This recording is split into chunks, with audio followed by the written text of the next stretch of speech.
ایک صاحب سے میں نے کہا کہ جناب وہ 2000 ریال لگ گیا تو کیا کرنا ہے؟ کہنے کوئی مسئلہ نہیں، پاسپورٹ نوا بنوا لو، گنجائش ہے، یعنی ہر شے کا حل ہے۔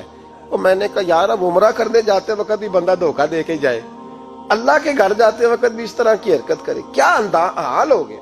ہر چیز کا لوگوں نے حل نکال لیا، ہر چیز کا لوگوں نے سٹائل بنا لی۔ ایسا نہ کریں، یہ درست نہیں۔ احمد رفو گر کہنے لگا اس طرح سیوں گا کہ پھاڑنے والے کو بھی پتہ نہیں۔ ان کا پیسے لے یار تو سی دے۔ اس نے سی دی، اگلے شام ہی لا کے بچھا دیا گدا۔ تیسرے دن بادشاہ سلامت آئے، آ کے پہلی نظر گدے پہ ڈالی، اس نے بلایا سب ملازمین کو، کہا کس نے سیا ہے؟ کہا جناب کیا ہوا؟ کہا یہ پھٹا ہوا تھا۔ کس نے؟ کہا نہیں پھٹا ہی نہیں۔ وہ کہنے لگے بنو بات، میں خود پھاڑ کے گیا تھا، تو بتاؤ صحیح سیا کس نے ہے؟ کہا جناب آپ پھاڑ کے گئے تھے تو بتایا کیوں نہیں؟ فرمانے لگے اسی لیے تو بتایا نہیں تھا کہ تم خود تحقیق کر لو، بلاؤ بتاؤ سیا کس نے۔ تو بلا لیا، احمد رفو گر آ گیا۔ اس کو جب بلا کے سامنے بادشاہ کھڑا کیا، کہا بھئی تو نے سیا ہے؟ کہنے لگا حضور آپ کے سارے ملازم کٹھے ہو کے آئے تھے، میری غلطی کوئی نہیں۔ کہا نہیں یار تو بڑا کاریگر ہے، میں نے اپنے ہاتھ سے پھاڑا تھا پر مجھے بھی نہیں پتا چل رہا کہاں سے پھٹا تھا۔ اچھا یہ بتا یہ تھیلی جو ہے یہ بھی تو نے سی تھی؟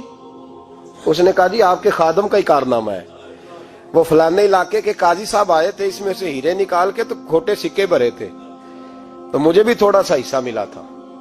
محمود نے سارے گواہ بھی اکٹھے کر لیے، ثبوت بھی اکٹھے کر لیے۔ پھر قاضی کو بلایا، پہلے سارے ثبوت اور گواہ کیس حل کر لیا۔ پھر ہمارے ہاں یہ حال ہوتا ہے کہ مدعی 2-3 ہفتے کے بعد خود ہی ہاتھ باندھ جاتا ہے، کہنا تسی میری جان چھڈو، مجرم پھڑو پاوے نہ پڑھو۔ وہ کہتا ہے مجھے معافی دو، میں رہا۔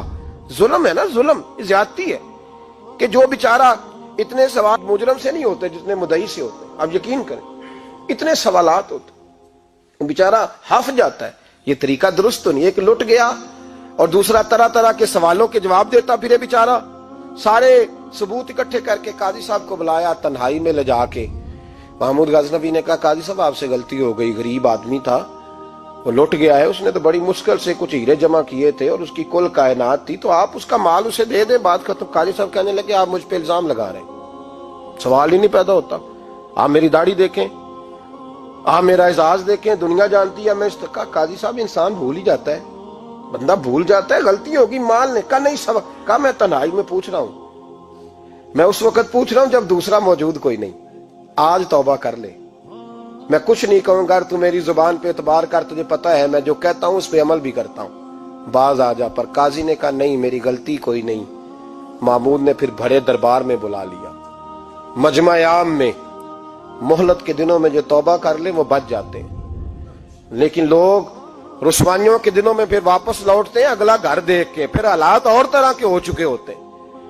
جب بڑے دربار میں قاضی کو بلایا، بھائی تو مانتا ہے کہ نہیں؟ اس نے کہا نہیں۔ تو کہا بلاؤ احمد رفو گر کو۔ جب وہ احمد رفو گر آیا تو بوڑھے قاضی کی ٹانگیں کانپنے لگی، جملے ٹوٹنے لگے، لفظ زمین پر گرنے لگے، بات صحیح نہیں ہوتی، زبان لڑکھڑانے لگی۔ محمود کہنے لگے قاضی میں نے تجھے کہا تھا وہاں مان جا بات، اب بڑے دربار میں بول۔ تو جب قاضی صاحب کی گردن خود بخود جھک گئی تو دنیا سمجھ گئی، کہا نکل جا میرے دربار سے۔ محمود بولے نکل جا، اتنی تجھے عزت دی، اتنی بڑی تنخواہ دی، قاضی بنایا، اور یہ تھوڑی سی رقم کے لیے، تھوڑی سی رقم کے لیے تو بددیانت ہو گیا، چل چلا جا، نکل۔ قاضی دربار سے نکلا تو لوگ لعنتیں برسانے لگے۔ کل جو دکانیں چھوڑ کے سلوٹ کرنے آتے تھے وہ کہنے لگے اس کی عمر دیکھو، اس کے کام دیکھو، دیکھو اس نے کیا کیا۔ گھر گیا، بچے جن کے لیے پاپ کمایا تھا، جنہاں لی تو پاپ کمائے ہن کتھے نہیں ہو تیرے کر دے۔ وہ بچے کہنے لگے ابا جی ہم تو سکول مدرسہ جانے کے قابل نہیں رہے، امید تھی کہ بیوی ساتھ دے گی۔ وہ کہنے لگی میں میکے کیسے جاؤں گی، گلی کی عورتیں طرح طرح کی باتیں بناتی ہیں۔ اور بھائی کامیابیوں کے بڑے سربراہ ہوتے ہیں، کوئی کامیاب ہو جائے تو سارے کہتے ہیں میری سپورٹ سے ہوا ہے، ناکامیاں ہمیشہ یتیم ہوتی ہیں، ناکامیوں کا کوئی سربراہ نہیں ہوتا۔ جب تک تو قاضی تھا تو بڑے بات تھی، ہر بندہ کہتا تھا رشتہ دار ہے، رسوائی ہو گئی تو وہ تیری آنکھ ہو یا سنگ ملامت کی چبھن، کون پہنچا ہے میرے درد کی گہرائی تک، دور شہرت میں تو یاروں نے کیا یاد بہت، ساتھ آیا نہ کوئی کوچے رسوائی تک۔ اور میاں صاحب کہنے لگے ساری عمر ہی آٹا گد ہے، میں لکھاں کیتے نہیں پیڑے، اب وقت آیا ہی تے محمد بخشا کوئی نہیں ہوں بیٹھا نیڑے، حالات ہی بدل گئے۔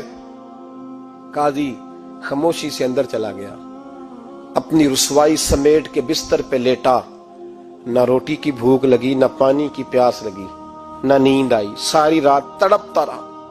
سویرے گھر والوں نے دروازہ کھولا تو روح پرواز کر گئی تھی، دنیا چھوڑ گیا۔ حضرت ابو نور علیہ رحمہ بولے، فرمانے لگے یاد رکھو کبھی بددیانتی نہ کرنا، کبھی۔ یہ تو محمود غزنوی کی عدالت تھی، قیامت میں رب کریم کی عدالت لگے گی۔ اور فرمایا وہاں تو گواہی دینے والا احمد رفو گر تھا، قیامت میں تو تمہارے اپنے ہاتھ پیر گواہیاں دیں گے، ہمارا اپنا وجود گواہی دے گا۔ اور فرمایا یہاں تو لانتے دنیا دار برساتے تھے، وہاں فرشتے ہوں گے۔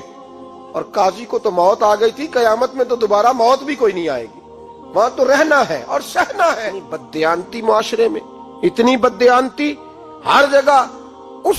اس معاشرے کا بھی کچھ بنے گا جہاں دوائی بھی خالص نہ ملے، جہاں دوائی میں بھی بددیانتی ہو، لوگ اپنے بچے کو آکسفورڈ یونیورسٹی میں پڑھانے کے لیے غریبوں کے بچوں کے رگوں میں جو دوائی اتارے وہ بھی 2 نمبر۔ اتنا بڑا بھی کوئی بددیانت معاشرہ ہوتا ہے کہ لوگ یہاں تک دھندا کریں، یہاں تک کہ لوگ لوگوں کی زندگیوں سے کھیل جائیں۔